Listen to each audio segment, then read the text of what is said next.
All right, Youth Central Sports, where we come to you every Wednesday live right here at www.youthcentralsports.com. Happy to be here with you, coming off what I would call a magnificent, I would say, run at the Final Four. The championship game was not such, but we're going to talk about that in reference to March Madness, and I want to bring along my partner in crime, who's here with us every week, Mr. Carter. How you doing? Good. Doing Yeah. fine. How are you this evening?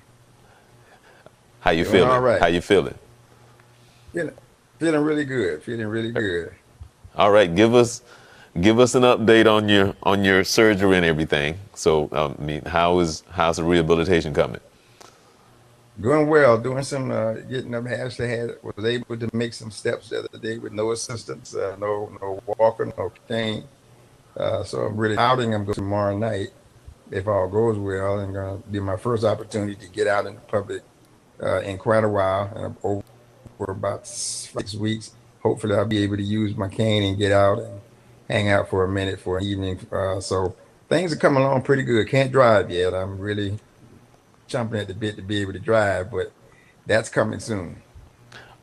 All right. For those who don't know, why don't you give us an update on what happened about maybe 3 or 4 weeks ago? February 16th, I was on my way to work and misstepped and fell down some stairs and tore my quad patella tendon in my left leg. On February 27th, I had surgery to repair that and started that on the 1st of March. I started physical therapy and up to this date. So I have come a long way. What seemed like an awful long time, but it's been Right. much shorter than it really appears that it's been. But a lot of those small victories.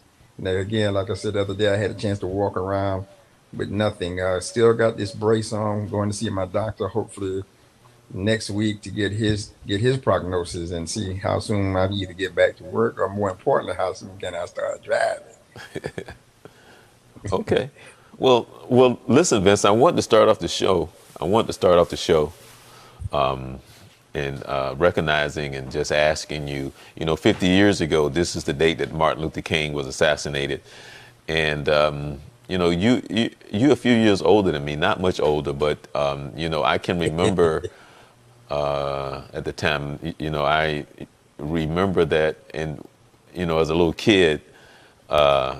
You knew of Martin Luther King. You saw him on the news all the time, and in the news and all of that. Can you reflect on 50 years ago? What is it that you remember about this date 50 years ago? The sense of fear, a sense of panic, in the sense that an icon of that kind, a man who I thought was standing and representing a community effort, who happened to Mm, look like me, but still was fighting for a cause that affects us all, could so blatantly be shot down in in that day's society. It was kind of tough to deal with, having also had the pleasure thereafter to visit that exact location, the Civil Rights Museum, and then going down to Birmingham to the church where the girls had that bombing in there. That was also surreal, and even now I'm still in a sense of uh, I'm not sure I can put it into words how I feel about it, even 50 years later. It's such an icon, a man who I felt like was trying to represent us all and represent what was indeed injustice. But it didn't affect just who looked like me, but it affected a lot of other people. But because he was a factor that looked like me, I think we kind of misrepresent what it was all about. Who was the major benefactor? No doubt. Black Americans were definitely the benefactor, but America as a whole, the country as a whole benefited from us being able to be a diverse culture that work together for a common cause. That's what it's supposed to be about. But this division is really hurting us, and we see it more and more and more, when in fact we should be seeing it less and less and less. So while I am in celebration of that, I am also still wondering how would he feel. And the question has been asked many times today in some of the celebrations. what would be Dr. King's message today? How would he feel about what we're seeing today? It's a good question. I don't know that I have an answer for that, but I also pose that question. How would he feel? Because there's no question we've had progress, but at the same time, we still have so much further to go to reach what he was looking for. And that was just simply every man being treated as an individual for who and what he really is. Well, well, the thing is, I mean, the funny thing about it is, as you talk, and normally, I don't know, and I don't want to even really get into the discussion of normally you would see, and I don't know, did you hear Trump come out and make a statement at all about Martin Luther King today and the anniversary? Did you see anything at Not to all? my knowledge. No. No, I have not that far. And after Okay. we finish, I will be going to a couple of news stations just to see. But as far as I know, there has been nothing. Yeah. Well, again, And that in itself kind of capsulizes or capitulates, puts into the capsule of what we're really talking about. And obviously we've got really, if you look at our political playing field today, it is so obvious that some of the things, and then, well, let's go back another 8 years, if you will. And it becomes so very obvious they're looking at is that it is based on what you look like. And while I fully understand that, I'm just thinking if we look at all the technological advances that we have, that we're still dealing with a very common based behavior that should have been gone because people should be seeing people as people. We've had too many situations in this country that cause us to get away from that. And let's talk about people saving and working with people. But for some reason, and then every time it seems to die down, something comes along or someone comes along and fuels that fire again. So we celebrate it. I still have that sense of shock still 50 years later, but at the same time, I'm still hopeful. I've seen it out the March on Washington, his speech about having the dream, and I believe, and he sees, and I've been to the mountaintop. I'm still feeling all of that, and I'm still believing that we're going to have that. But some days and sometimes you wonder. I need that. I wish he was here so he could reinforce that because sometimes it seems like it's fading away, like it's just fading away. But we still have hope, and that was the one thing he talked about is having hope, never giving up, and so we can do that. yeah. I was before we actually get into the show. I just wanted to ask you a question that just came into my mind was in your many years of coaching, even in your years of playing football and going to college and all of that, have you in coaching or have you ever encountered where you may have realized that you may have a player that you're coaching that might be racist or something like that, where you kind of felt like, wait a minute, I think this kid has some issues with race and problems like that? Because usually in sports is not that it's not there, but have you ever felt, encountered, had that experience of coaching someone that you felt that was maybe racist?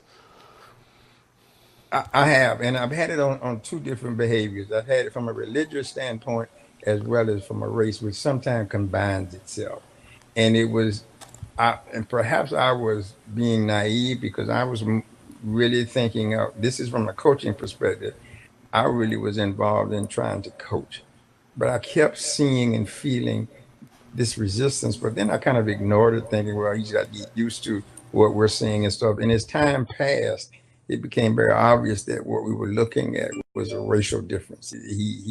He was having some difficulties in accepting what was being put before him, and it got in the way of him. And we never really had a confrontation, but it was like an unspoken understanding. He did pretty much what we asked him to do, but I could tell, and even by some of his comments that were not made directly to me, but general comments that he was having an issue. Uh, the only way I dealt with what I knew to do was to continue to coach. I didn't want to stop just to deal with that because I thought it would hurt us more than it would help. And so we just kept going and let him either stay in or get out. Now, to my surprise, he stayed in, which I was a little bit surprised because if you objected so much, then why don't you get out? I never invited him out. I never asked him to come join us. He came on his own, and which was, all that was kind of surprising. And it could have been my personality. It could have been um, he may have expected something different. A lot of kids have authority problems, and I believe in being in charge. I believe in being the the one voice. And I don't know whether that troubled him. And we used to pray. I found out later he was not, and we didn't force him to pray. It was an option. He had there was another front where he struggled with. And so it was kind of interesting to watch him. But I will tell you this, over a 20-week period. Now I don't know about the race part because he again, it wasn't blatant, but it was there. But from the religious part, he started closing his eyes. He wouldn't pray, but he started to respect us when we pray. He would close his. He was not disrupting the prayer, if you would. He one time he wouldn't close his eyes because I used to peep and see if he would close his eyes.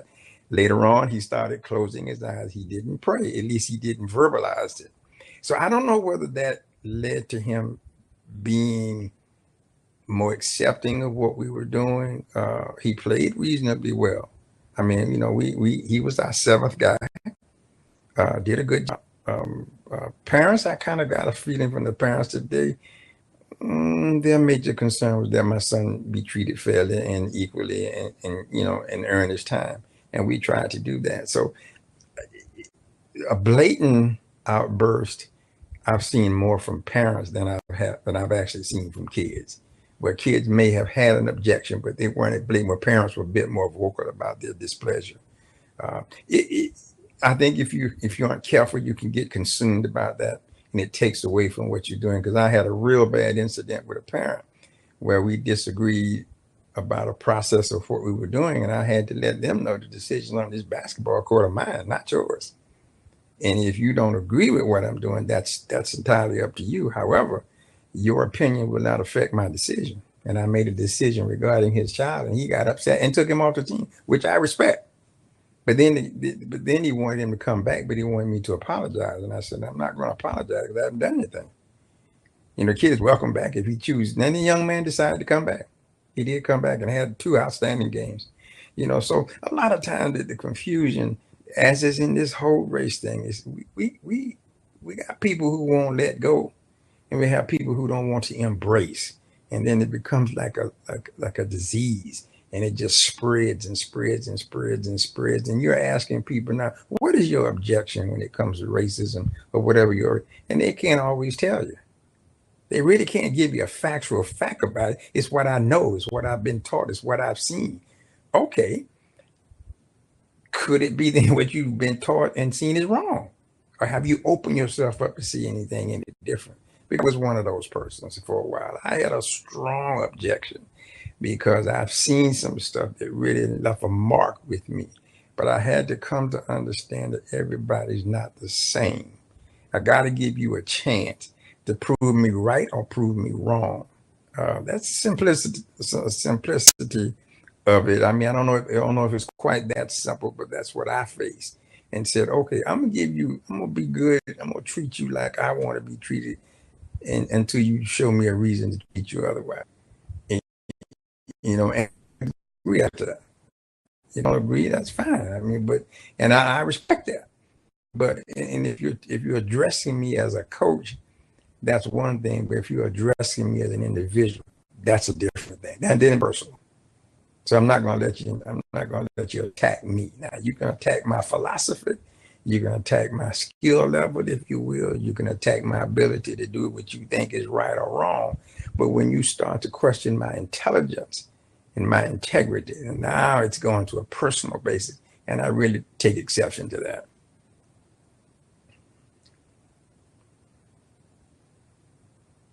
Can't hear you. Can't hear you. I'm sorry. I'm sorry. I had turned my mic off, so I wasn't getting feedback. I'm sorry. I wanted to ask you, as a player, when you played, because when I played in college, you kind of get a felt for those that, you know. As a matter of fact, I heard one of the players from D-Land, Bruce. I remember his name. His name was Bruce. He played on that D-Land team with Oliver and Gumby, Mm-hmm. and Bruce Mm-hmm. played. I think he played guard. And we were talking about, and it wasn't anything but his ignorance at the time. Remember now, this was a long time ago, and we was talking about a black quarterback. And he said, "No, you can't have a black quarterback because you need the speed in the backfield as a running back, and you need the brain of a quarterback to be smart enough to play." And you just kind of looked at him because Yeah. that's how he was taught, and I don't think he was trying to be Mm-hmm. racist. He was just being ignorant, So and that was Exactly. probably one of the. I mean, you kind of get a feel for certain players when you played with them, but the thing about sports is that it kind of it's an avenue that brings a lot of people together, and you solve your differences because in the sense of coming together for that moment at that time for the common goal of winning. Now, when it's over, Mm-hmm. you probably go back to being yourself. But overall, Right. you still have to run the suicides. You still have to learn the plays. You still have to go to all of that is part of being a team to become one. And that's one thing that sports is a good experience for. So I was asking you, have you ever encountered as a player when you played football anything like that in the sense of knowing that a player was maybe have been racist? Charles, the one experience I think I can relate to is when I played college ball. I went to a predominantly black school, Shaw University in Raleigh, North Carolina. We didn't have that many white players. We actually had two, and they were not in a position to be in opposition or be too racist because number one, they were the minority. One of them was a receiver, and another one was a kicker. And in my mind, these are guys who get hit. So you got to be careful how you present yourself, or you can get yourself tagged really well.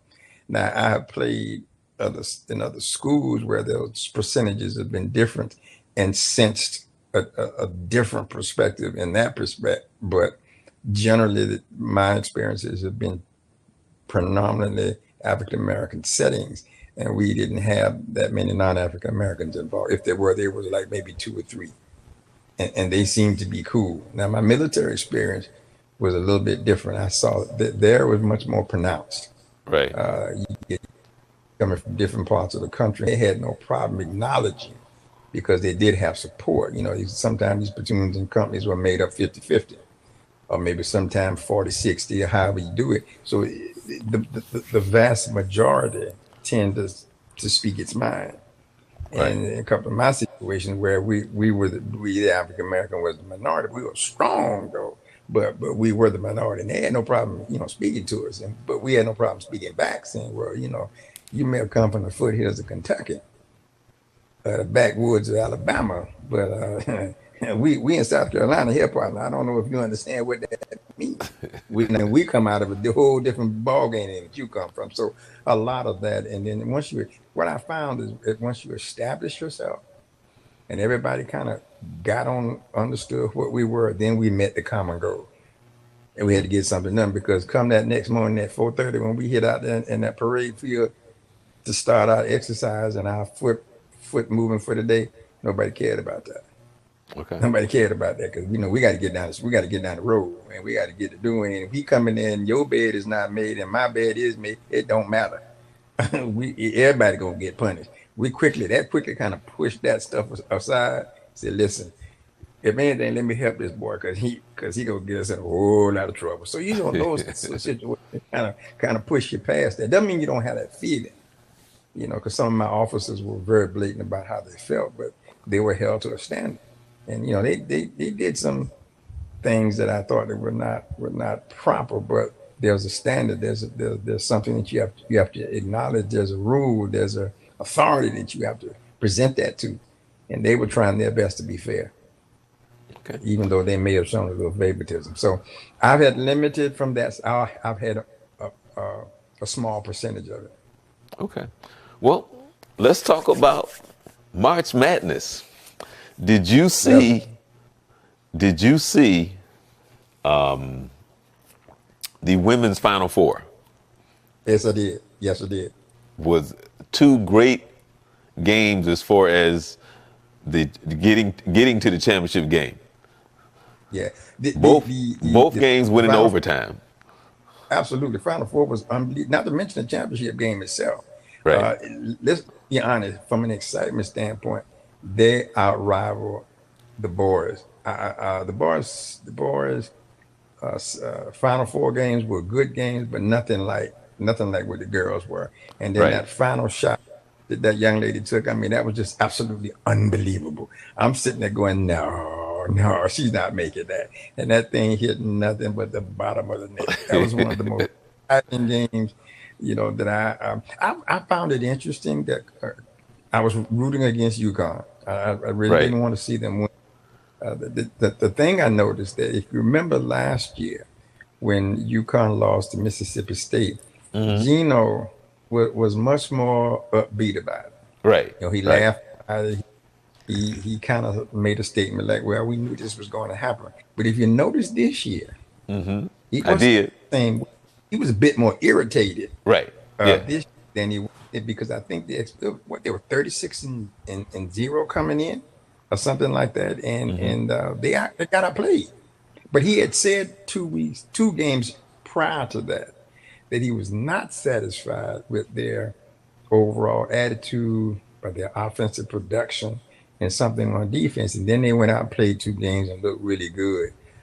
They kind of got it back up, at least as that's the way it appeared. And but he was shaken this time, I think. I want to ask you this right here. One, they were saying that UConn is bad for women's basketball. Um, I don't have a comment on that. But let me ask you this right here. And I'm asking from a coaching standpoint. I'm asking you this as a coach. During the season, UConn basically win by 15, 20, 30, sometimes 40 points. All right. And I don't know how many games that they had that came down to the last 30 seconds, 20 seconds, or whatever. Do you think that hurt them when it comes to this time of the year when they have reached the tournament play and now they're in a situation that they haven't been in all season? Do you think that hurt them overall? I mean, from a coach's standpoint? I do think it has a part that it plays because if you're going out and you're beating teams by double digits, you don't know what it's like to be behind. You don't know what it's like to be in close games and having to discipline yourself and go out and play that game. Now, having said that, this is a pretty experienced team. Got some real talented athletes in it, and I think I would love to. I didn't really have not had a chance to really hear his total explanation for what he thinks happened, but they may have put themselves in a situation where they thought they could turn this on.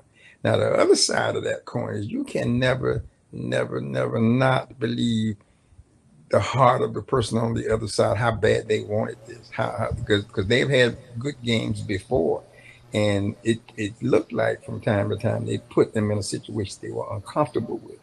They didn't have the dominance that they normally would have, so that meant that this game they had to come out and start out and try to get that dominance, and that was an uphill battle for them. So they might have fell in unfamiliar territory and couldn't pull themselves out of it.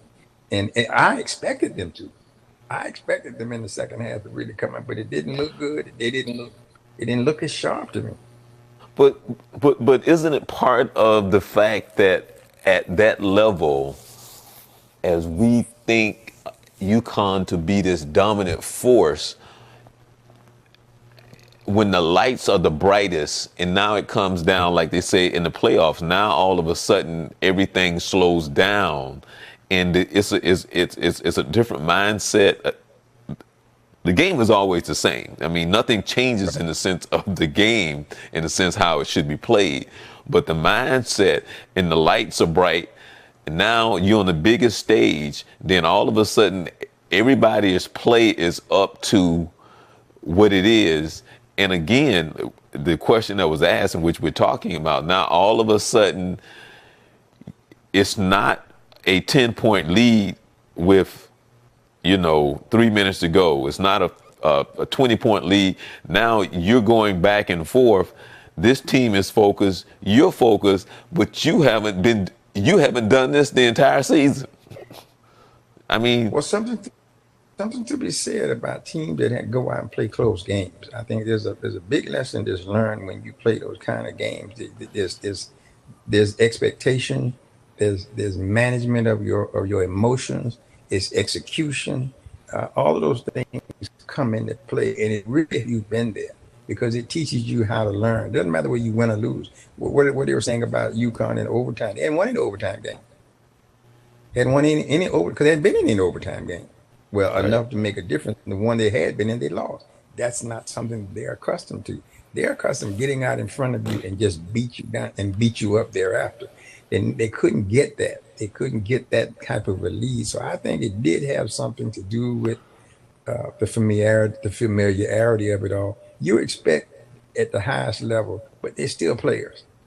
They're still individuals, and they are out there executing. And what you cannot control, what you try to control is that skill, but you cannot control always that behavior. Okay. I want to ask you an impossible question. Okay. And I'm speaking from a coach's standpoint. All right.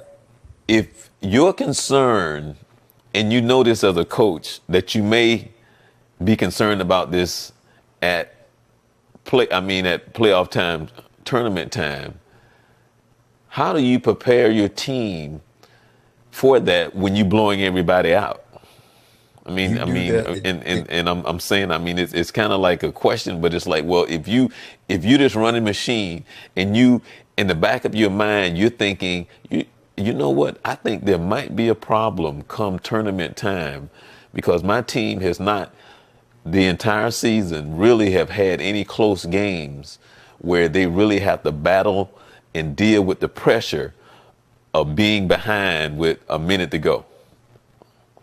I think that starts in training camp or when you first put them together. The expectations that you give them and how you coach them from game to game. Even though we won by 20, here's what there's expectation. There are things that you point out because you don't want them to get too fascinated with the fact that I'm winning by 20.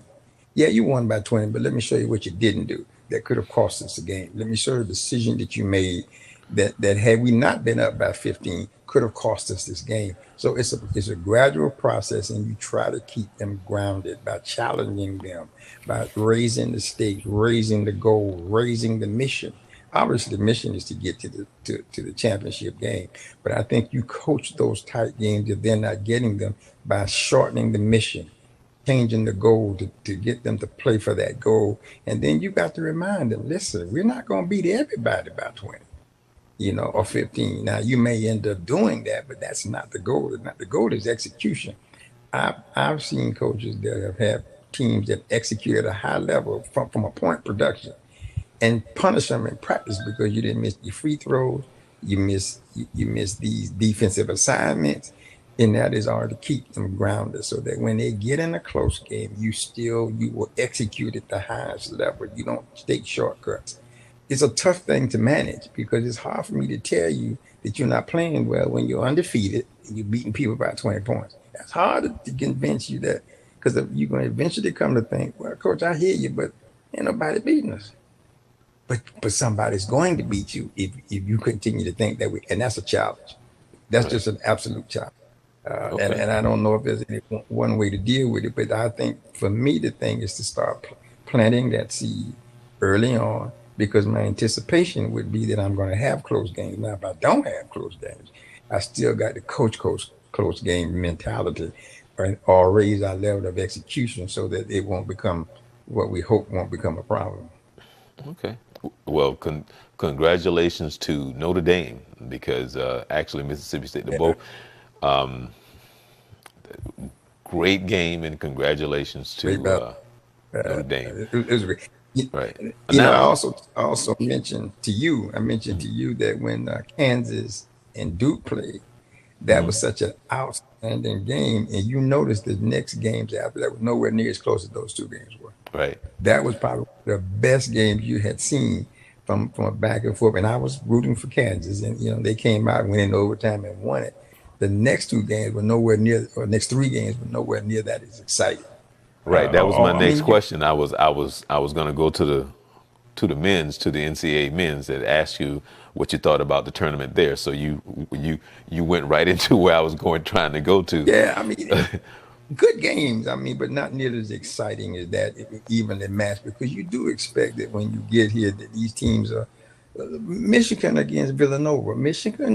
Villanova jumped out on them. I mean, Villanova did what Villanova did. They came out and knocked them shots down, got that lead. And that's tough at any level to climb back up that ladder, especially when they would continue to shoot that ball. It was falling in, falling in, falling. Plus, no one talked about Villanova's defense. They play some darn good defense. They play very good defense, and you shooting at a high Right. percentage. Where they made 454 threes on the year, 76 in the tournament. I mean, and then they play good defense. Oh my goodness! Yeah, Right. They're you're very, very well balanced team. Let me. very Did much. you? You got five Did guys on you? the floor that can eh, they can dribble, penetrate, and shoot the three. Right. Did you see? And I don't know if you did. Did you see this article that was in the paper about Johnny Manziel blaming the Browns for them not realizing that he was lazy?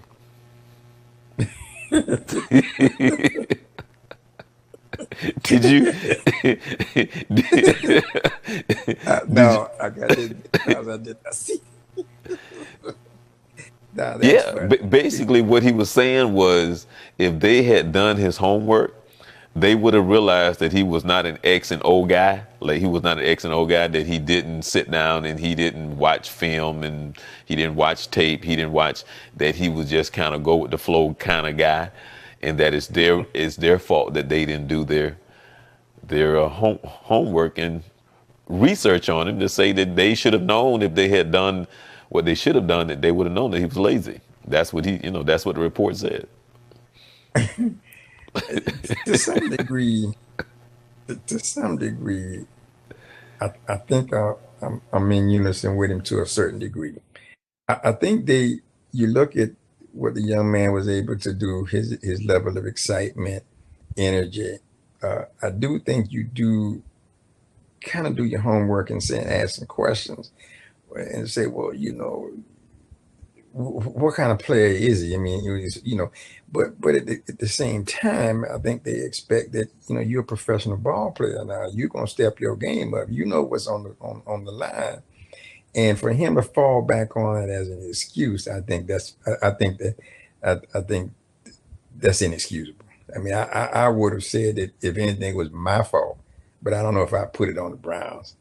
Well, I mean, he's spoiled. I mean, he's spoiled. He Ex- and and, exactly. and and the thing is that money has bought him a lot of things in life, and then when he came to the time where money couldn't buy something, he struggled.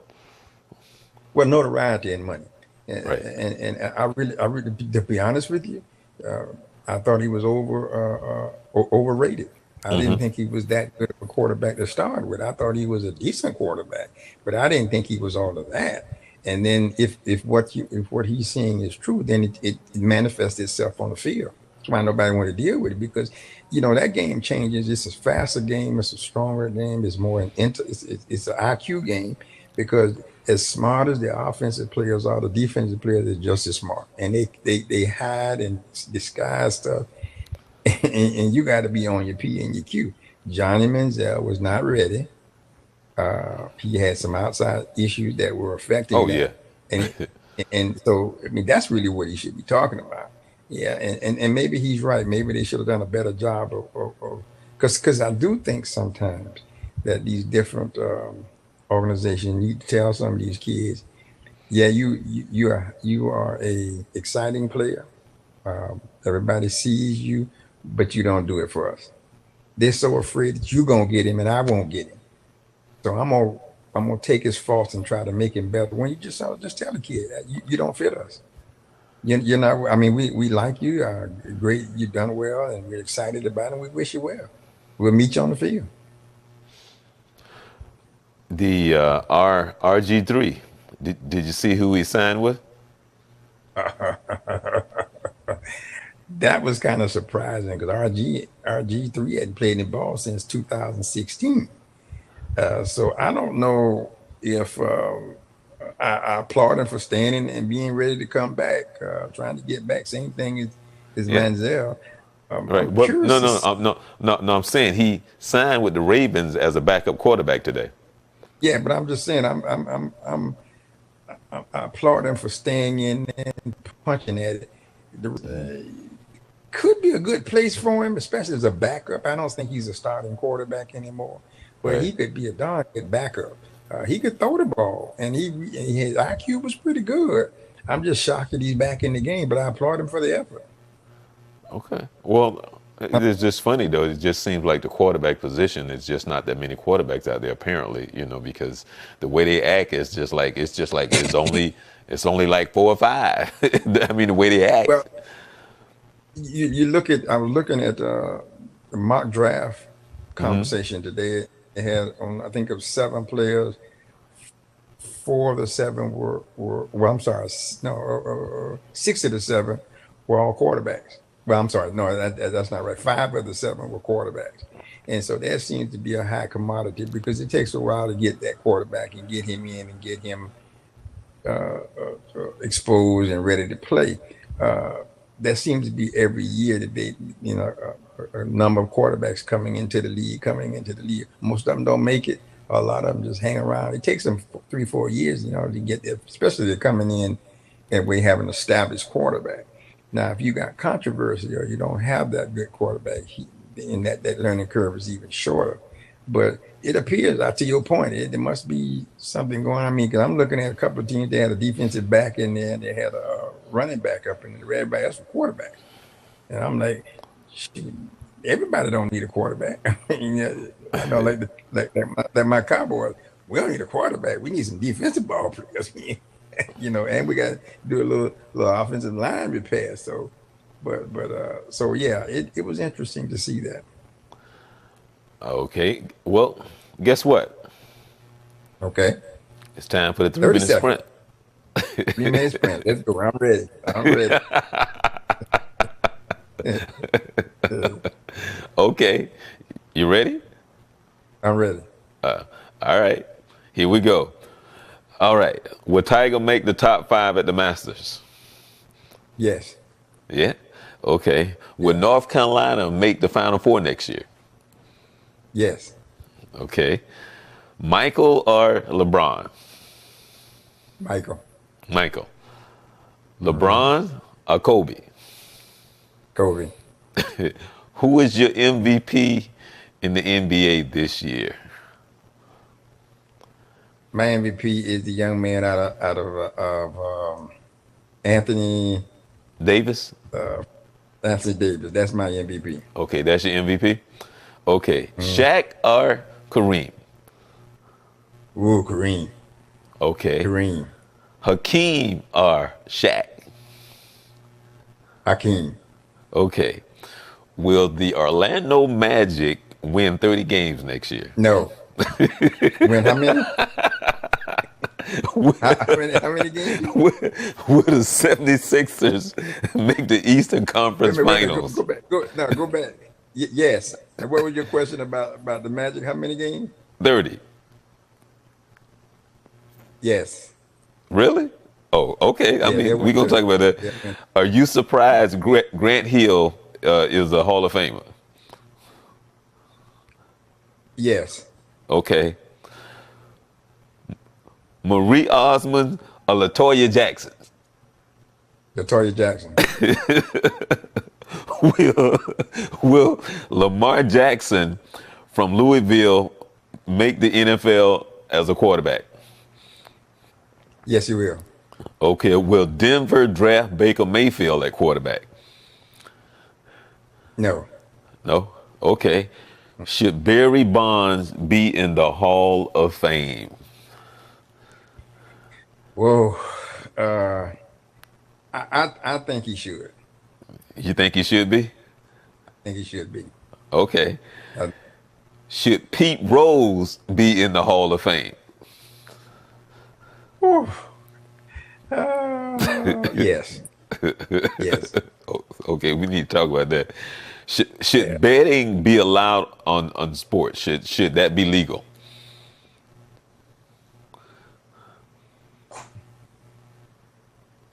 No. No? Okay. Not across the whole spectrum. Okay. Tito or Jermaine? I like Tito. Best female basketball player you have ever seen? Candace Parker. Really? Your most memorable moment playing football? First touchdown I ever scored. There you go. All right. That is what we considered the 3-minute sprint. Let me go to that betting thing. Let me go back to that for a minute. Okay. Okay. I'm in opposition. Still talking about letting betting be done at the NCAA level. There's some question and conversation about that. I think, and they're trying to.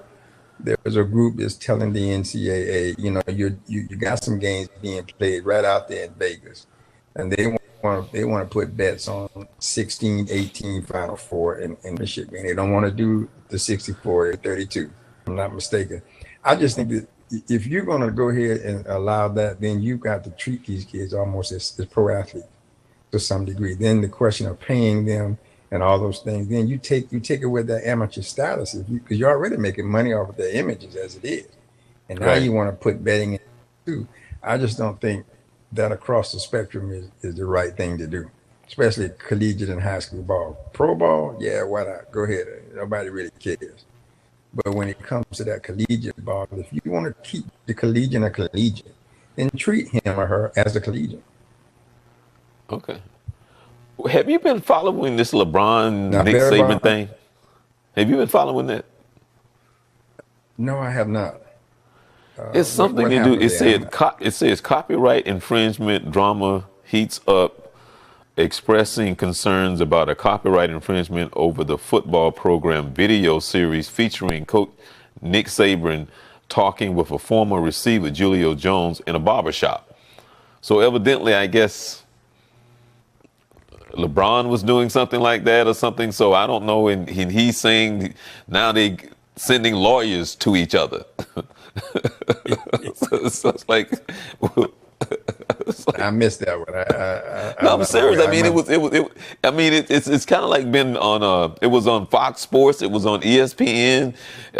So it's like, what the heck is going on with Nick Saban and LeBron? And LeBron is not happy.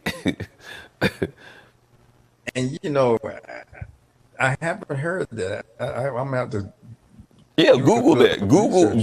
That, when we finish, Google LeBron and Nick Saban. It's gonna come right up. So yeah.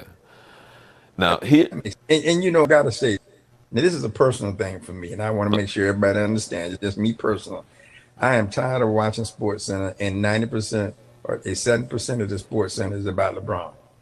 I've had enough of that. That's why I kind of stopped. You act like he's the only player in the league. And see, you just led into my next question. Vince. My next question, which we didn't talk about this. When I was trying to watch the NBA All-Star game, but I couldn't watch it. You know why I couldn't watch it? Because I don't understand. Team LeBron, Team Steph. What the heck is that? This crap that they come up with, Team LeBron and Team Steph. Now he's bigger than the NBA. What the heck is that? I'm sitting up there and Team LeBron, Team Steph. It looks stupid. They have For run me. out of ideas. Well, I mean, you're not the only one, because I've read some other pushback about that, because one of the things that supposedly they're trying to do is add a different flavor to the All-Star game, because people saying it's predictable, it's boring, it has no excitement. Okay. So then they come up with this idea of drafting players, and everybody got excited because they didn't let the draft be televised. I mean, who cares? I mean, for me personally, it didn't make any difference. I don't know that I like that concept. That you got Team LeBron, you got Team Steph. I mean, it didn't make a whole lot of sense to me. Maybe because I'm indifferent to it. But once again, I want to make LeBron bigger than the game itself. His comments mean I like some of his activism. I like him using his platform to speak to social issues. I'm 100% behind that. But I don't think his actions on the court and off the court should consume 70%, 50%, even 50% of the sports news in on the sports world. There are other players out there doing some stuff. He put down a couple. Anthony Davis putting down some serious dunks and putting some points up, and he playing some very good basketball. He had a pass where he accidentally went behind his back and passed and dribbled between his own players and attacked the basket. Great opportunity. He admitted it wasn't something he planned, but it's all of that really that exciting.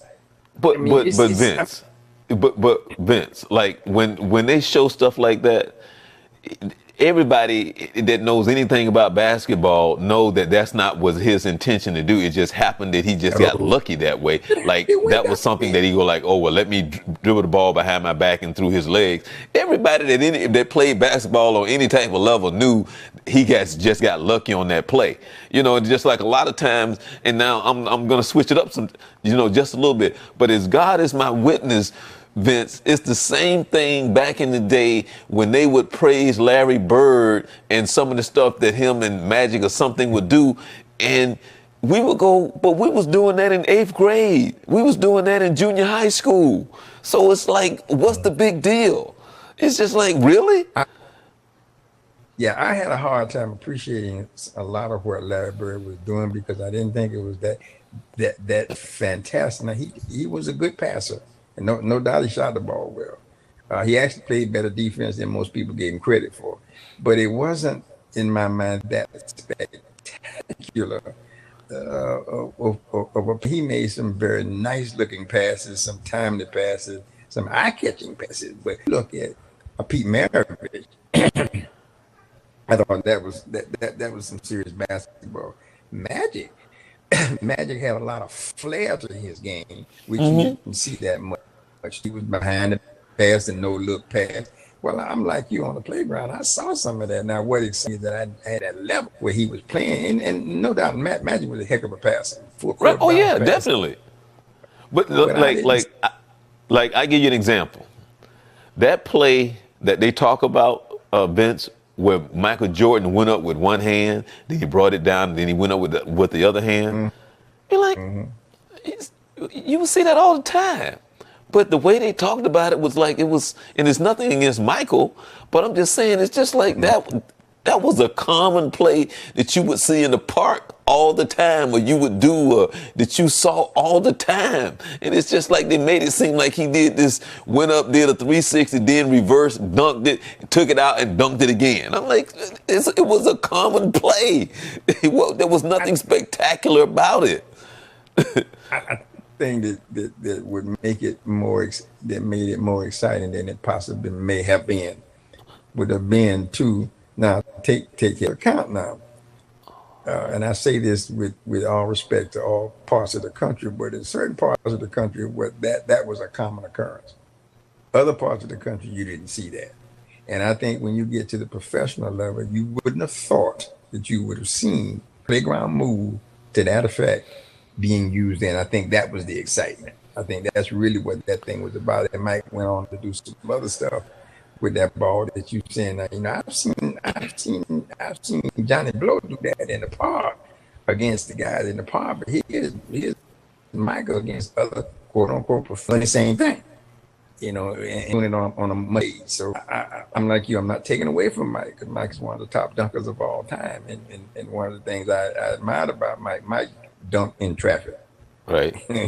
He wouldn't break away. He dunked on people, or over people, if you will. So, but you got to get these, and everybody seems to be searching for something to put on these guys. The fact that they're professionals is not enough. We got to put another label on them. We got to make them bigger than life, and I struggle with that, because I think you put some pressure on them when you do that. Just be a good basketball player. Go out there, put the ball on the hole, win championships, win games, whatever you do. Okay. And just let that be what you do. But we put so much, we put so many on them. Like they crowned LeBron King before. I'm still struggling with that. Hubie Brown said, "Well, wait a minute. How's he a king? He ain't done anything. Right. He just got it. Y'all made him king." He said, "No, I can't do that."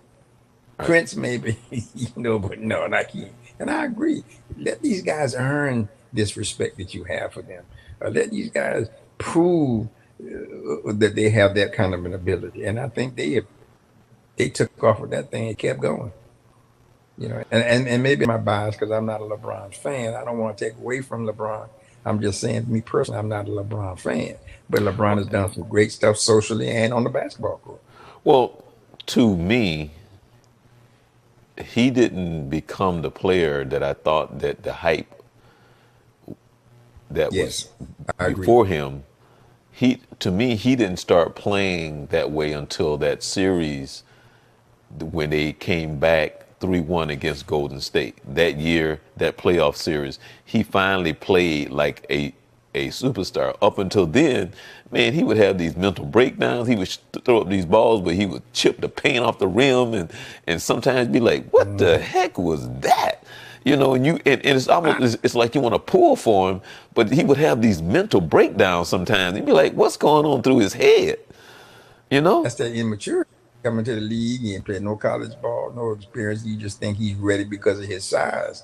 I do think that when he played on the Olympic team with Mike Krzyzewski was coaching, Jim Boeheim and a couple other coaches, they really taught him how to play defense, because he was not a defensive ball player.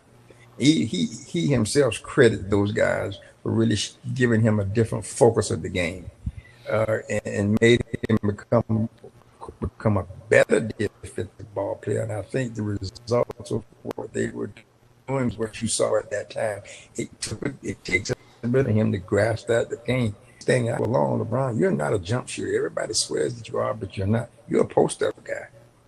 Anybody, and you put the ball on the deck and take off. How many people gonna stop you? So he can post up, he can dribble drive and put the ball in the hole, but he wants to shoot all these shots, and he hits enough of them to make people think he can actually shoot, and he really can't. Right. He can't. Now they're gonna argue statistical numbers and all of that, and I'm gonna say yes, I agree, but he's really not a prolific shooter. What he is, No, he but handles the see, ball. but see, the thing is, honestly, Vince, it's like I was saying something on YouTube when somebody was talking about something, because we are a right now society, because man, we forget like real easy, like for an example, when you talk about Magic and Bird and all of that, they act like Doc never existed. Like Doc was just like some flyby guy that just flew by for a second. They don't even mention him, as great as he was and all this other stuff. It's just like, what? Wait a minute. Y'all don't remember the doctor? You know what I'm saying? So it's just amazing, how we are. And when it comes to LeBron, like I said, he's finally has matured, and his game is a whole lot better than what it used to be. But from what my eyes could see, be like, wait a minute, Michael or LeBron? I don't even have to think about it twice. It's not even a process of going, no, it's Michael, because of what my eyes see. Because knowing this game, I haven't played it to that level, but I still can see. Michael had a whole different mentality, man. Totally. And something LeBron is just starting to do that Michael did a better job of. That's to include other players. Is to get everybody involved. And one thing I liked about Mike, he gonna give you 3 quarters for everybody to get involved. Come to 4 quarters, here's the play, get a ball to Michael. I can live with that, because he said y'all had 3 quarters, and I'm gonna share the ball. I'm I'm gonna give everybody a chance to do what you do. Because the fourth quarter, give me the ball. That's fair enough. But he got everybody involved. When you look at him all by himself, he had it was truly a team effort. And that's something LeBron has started to do better now, is make people around him better. He's starting to do that, and I think that's maturity. I think he's maturing now. He's starting to grow. That's that. That's that out of high school, college time, rookie time. Now he's starting to mature as a ball player, and we're seeing a different side of his game. So, Right. And uh, then and then the other thing too, Vince, is that the game has changed where it's not as yes, physical. It's more geared toward the offense. So it's a yes, different yes. era in the sense of the freedom that they have, Hmm. and back when the other guys played, it was more of a physical game. Now it's Oh, you very know much. sometimes I'm watching and I'm like, wow. It's Sometimes it's soft. hard to watch. You know, but Yeah, that's why I like the college game. To me, is exciting and open. Gonna do the college game is I like the quarters. I like the foul situation. After foul, you're gonna shoot two. Is no 1-and-1. But now they want to open the lane up, and then they want to put in, well, which is not a bad idea. But they're pushing that 3-point line back, which is not a bad idea either. At first, I didn't have. I was like, well, why? But I see they want to make that because they feel like right now where that line is, it's too comfortable. They want to right, get it more of a spectacular play. Let's play more inside, which I agree with. Let's get back to post up, like the driving lanes and stop so much. Because like Villanova, I mean like Villanova, I don't care where you the 3-point line, they're gonna be shooting threes. And they're gonna be making them. I right, mean, that's just the way it seems. But take that away from their game, they still because that young guy they got Spelling inside that he's gonna be a tough big in the future. He's a freshman. And wow. this kid was playing his brains out. So I still think, but I like those changes to try to give more excitement to the game, and in essence, reduce that 3-point play. Okay. Last question of the night before we get out of here. Okay. What you think the NBA, or if they will do anything, if it's possible to do anything about teams tanking? I think that's a tough one because I think that that's a product of the NBA itself. I think they created their own problem. And I don't right now know how they can fix that because I think teams, unless they change the draft rules or that procedure has to be changed because that's an insult to the game. That's what it's taking the integrity of the game away. Is that team are tanking so they're getting draft positions rather than playing what you teach kids to do is to play hard no matter you winning or losing you hard you play to the end and that's now you're teaching these guys a mentality of tanking a game so you can get a better draft position. I I mean I'm old school but God I just don't know how to fix that because it's a product of their own.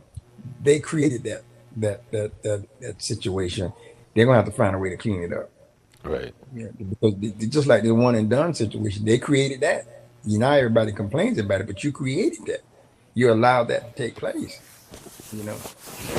So I don't know how they're gonna fix it. I think the best way to fix it is well, I don't have a suggest. I don't know how to fix it, but one of the things that would come to mind would be the draft scenario. What do you do about that scenario that would make tanking not to your favor? And right now, I don't know how to do that. right. I don't know how to do that. Well, I had another question for you, but I'm going to wait till next week. Actually, I was going to surprise you with that one, but I'll wait till next week. But Okay, all right. I was going to catch you a little off guard, but I wait till next week. But we Okay, all right. want to wish you well in your recovery. Thank you. Now, as far as your rehab, what do you do during the week as far as rehab? How many times a week do you go? I was going 3 days. I'm down to 2 days now. Okay, So for so it's about 3 hours a week, about okay, 3.5 hours a week. So I'm down to 2 hours a week, which is progressed to that point, and hopefully I can get down to maybe 1 day a week. I kind of like 2 days a week is good. Too Okay. lazy. And I'm doing a lot of stuff on my own. Okay. My physical therapist is giving me exercises to do, and I'm up and about, trying to get me back in a normal routine of just being active, being up. So I'm, like I said the other day, I took about 8 steps with no support whatsoever, and that may not sound like much to anybody, but if you come from where I come from, that's a huge accomplishment, Well, I was going to because ask you, are you on schedule? That was my next question. Was to ask you, are you on schedule? According to my therapist, I am. I might Okay. be. I was a smidget behind for a minute. Now I'm a smidget ahead, Okay. because he doesn't know. He doesn't actually know that I've actually. I took 2 steps in front of him, but I've actually taken 10. I've actually taken away from him 8 to 12 steps, uh, because I have the strength and the balance. So now I've learned how to, I got the confidence of it, so I'm able to do that. So he's going to be impressed the next time he see me, because when I walk in, I'm going to put my walker or my cane aside. I'm just going to walk to him, and he's going to stand there, and he's not going to know what to do with himself. Now that Okay. means he's going to work me extra hard, because he's going to say, "Oh, you can walk a little bit. Oh, I got some other stuff for you to do." Okay. So, but I'm pleased to say that I'm there. Okay. All right. Well, that's Mr. Vince Carter. We're wishing him well, and as he said, he is a little ahead of time, coming off his Just a little bit. Yes. coming off his surgery, and we come to you every week right here at www.youthcentralsports.com. And if you watch us on Facebook, you make sure that you like us, and if you watch us on YouTube, you make sure you subscribe to our channel.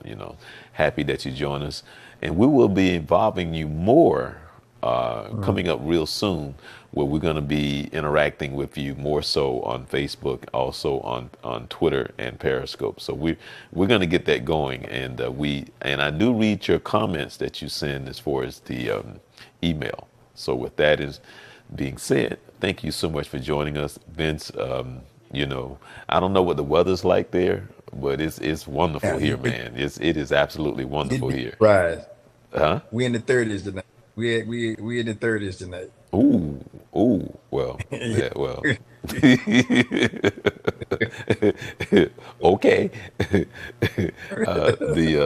The sliding door is open right now. The ceiling fan is on. So, Yeah. hey. Not happening here. Not happening here. But you'll be in town next month, though, right?